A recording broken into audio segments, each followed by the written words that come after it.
Isang big content creator na merong 586,000 followers, dinilit ni Facebook ang kanyang page dahil lamang sa pagpapalit ng profile picture. So, nabasa ko nga mga Lodino ang post ni Sir Harold Barateta Pamaos. Nakalagay dito, "Hello friends, my Facebook page was removed by Facebook due to impersonation. This may be a confusion since I am running both my personal and FB page. Recently, I changed my profile pic which are the same for both of the accounts." So, ibig sabihin mga Lodino, nagpalit po siya ng profile picture sa kanyang page at sa kanyang profile, pero parehas po, isang picture yung kanyang nilagay, no? Parehas lamang mga Lodi.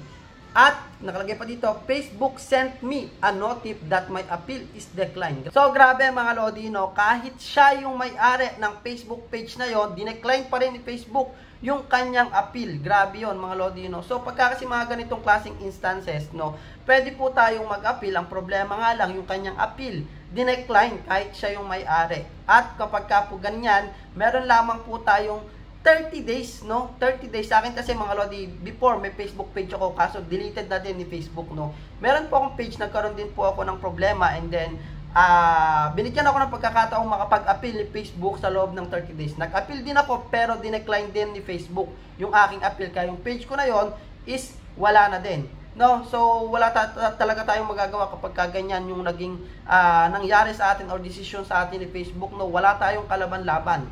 At ang nakalagay dito mga Lodi, no, impersonation. So si Facebook hindi naman po kasi yan basta-basta magde-delete ng mga page, no, kung magpapalit lamang tayo ng profile pic. Ang possible po dyan na nangyari talaga is merong nag-report sa inyo, maaaring yung pretending to be someone, i-report yung page pretending to be someone, no, at ang nag-trigger lalo dyan siguro yung iyong profile picture na talagang ginaya yung iyong main account, no. Kaya hanggat maaari mga Lodi, no, hindi naman siya bawal, hanggat maaari iwasan na lang nating maglagay ng same profile picture sa FB page at FB profile, kasi baka may mag-report din sa atin ng pretending to be someone at yung main account natin yung gamitin para po doon sa patunay na ito yung totoong tao, and then yung Facebook page yung fake, no. Pwede kasi yun mga Lodi, kasi pag nag-report po tayo kay Facebook, halimbawa meron tayong nakitang fake account, i-report natin to pretending to be someone, and then pagka nag-go tayo doon,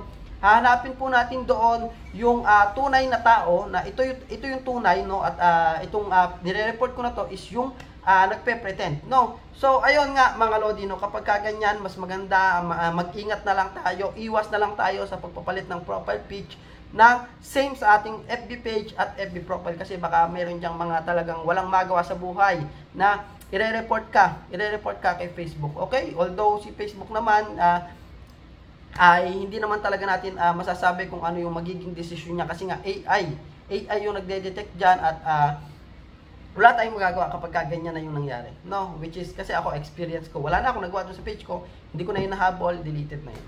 Okay? So, syempre, para sa awareness ng ating mga kapwa content creator, huwag mong kalimutang i-share ang video na to at i-follow na rin ako para updated ka sa aking mga video tutorials. Thank you.